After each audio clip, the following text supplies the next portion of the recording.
Good afternoon, Braves family. Thank you for tuning into ASU TV 13's newest segment, Student Spotlight, hosted by yours truly, Delesha Banks. Today, I have the honor of introducing our very first guest, who happens to be Brave royalty. This dynamic duo happens to wear many hats, along with a crown and tiara. Please join me in welcoming the 2023-2024 Mr. and Miss Alcorn State University, Jillian Mills and Arrington Robinson. And thank you both for joining me here today. You both look so amazing. Thank you. Well, let's get right into these questions. For those out there who may know you guys or may not know you guys as well, what inspired you to choose Alcorn? Ladies first.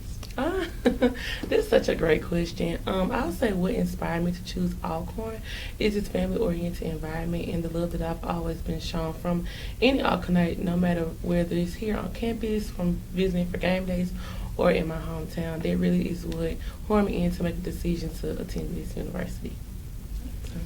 Most definitely. I would definitely say the family-oriented environment.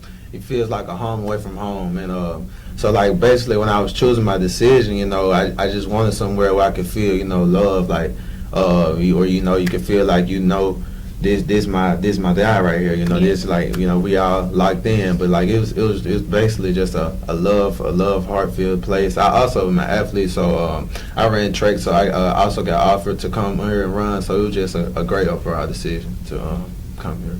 Well, I can definitely attest to what you both said about it being family-oriented here. You can definitely feel the love as soon as you step on campus. Yeah. Well, can you both tell us a little bit about what inspired you to run for Mr. and Miss Alcorn position? Ooh, that's a great question. So what inspired me to run was really knowing that I can impact so many beautiful women, well, I guess young ladies that will come after me, and also the community of young girls that we have growing up now.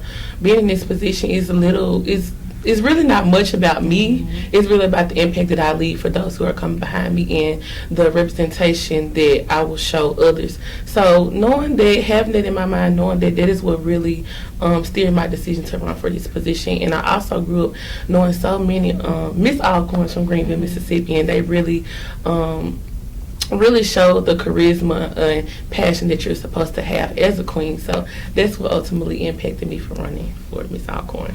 Angela, let's hear about you.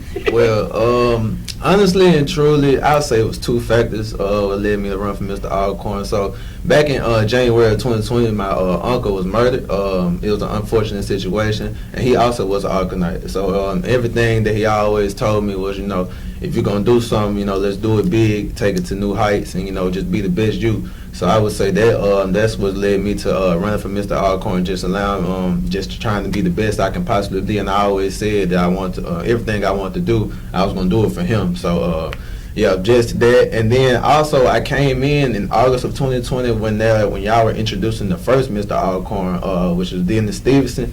So and then after Dennis Stevenson came was Kendrick Walker, and those two guys, I'm just grateful that God placed them in my life, to help them, they've been helping me, get to where I am. They definitely did a great job of being the best role models they possibly can be to be the face of Alcorn. I always knew I wanted to be a part of this someday. So I would definitely say those are the two factors that led me to run for Mr. Alcorn. Well, I'm glad you both had those figures placed in your lives to basically lead the way and set the example for both of you. That's right. So amazing to hear. Right. Yeah. Well, can you guys kind of explain a little bit about the campaign process and the preparation that took place behind it? You can go first. Yeah. Man, campaign. Stressful. Campaign was stressful for sure. Well, first of all, I would like to shout out to my parents. I thank my mother and my father. Without them, my campaign wouldn't be possible. My father was down here almost each and every day trying to help me get things together. It was definitely a lot.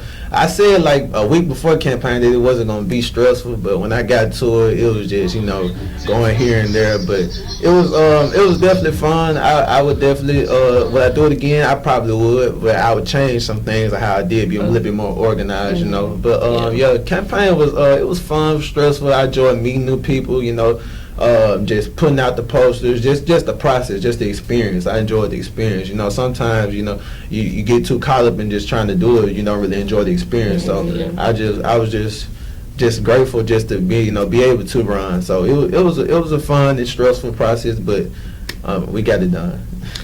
Yeah.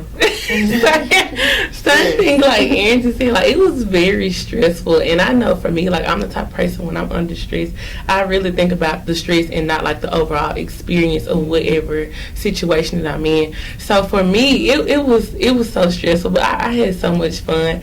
Like you said, big shout out to my parents, to my godmother, my mom, my line sisters, all of my family. They really spent some money on me. And they really made sure that I had what I wanted, what I needed. And I feel like the support of my friends, my family, line sisters, like, that's really what carried me throughout the week. It's so stressful. A lot of people don't talk about, you already have to kind of put in mind of what you're going to have to do in this position, but you also have to prepare for the actual campaign to convince others, hey, this is why I need to be here. So that alone was a lot of stress. But thankfully, like I said, luckily we both had people that was there to support us, and I think that's what made the experience overall fun and memorable, even though it was extremely stressful. But definitely sounds like it was easier said than done. No, seriously, it was. Yeah. Well, you both had pretty amazing campaigns. I know you with the drip, bringing it back to Alcorn, and you with the Route 97 NASCAR theme. Yes. You to go to era. Yes, y'all definitely got us together, and y'all got those votes together as well. Yes. Can you both tell me a little bit about what you were able to accomplish so far with you all being here during your reign? Okay, so thus far, being that we, still getting into the midst of things with school year, we've accomplished, I say we've accomplished a lot. Over the summer, we had the privilege of attending NASAP. It was a conference held in Savannah, Georgia. It's Savannah State. Yeah, Savannah State, and we also had the privilege of going to Kings and Queens conference in New Orleans. So that was a great representation of our university. We did those things. We got a lot of big things coming ahead. Got a lot of big plans, games. So we have a lot in store for this year. But like I said, school year is just getting started. So we're trying to ease our way into it. But we definitely have a lot in store for this year. So for me, this is actually my second time reigning. Last year I reigned as Miss Junior. So that's definitely one of my biggest accomplishments here at Alcorn. And then of course claiming the title of Miss Alcorn State University elect. As far as reigning now as Miss Alcorn, I have had the opportunity to, like Andrew said, we went to the NASAP Student Leadership Institute, and then also the HBCU Kings and Queens Conference over the summertime, where we represented our university and really learned more about how to be kings and queens, how to serve others, and we basically networked with other HBCUs to bring back different elements that we could implement within our leadership, within our campus community, to build the experience for the student body. So being that we had those two experiences, I think that those were definitely big accomplishments, because a lot of other universities, like, they don't get that opportunity to go out and get the exposure that they need, or get the networking opportunity that they need or want. So we're very fortunate to even receive the opportunity and make that an accomplishment for ourselves. So, well, it seems like you both have a lot going on. Like, y'all both just hit the ground running, basically. I know a lot of students out there are probably wondering, how do you guys just take the title that you guys have and the other things that you all have going on, especially as like college students, full-time academic students? How do you all like balance that? And that kind of goes into my next question, asking, wearing the crown can come with many things, negative and positive. How do you guys basically deal with negativity and all the things that y'all have to juggle and balance throughout the day? I know you guys both always have cameras in your face whenever you go out. People are always coming up to you, invading your private space. How do you guys handle that? Delesha, honestly, I'm going to start by saying I'm the type of person, I worry a lot. Like, I'm such a worry wart, and I'm always stressed out by the small stuff.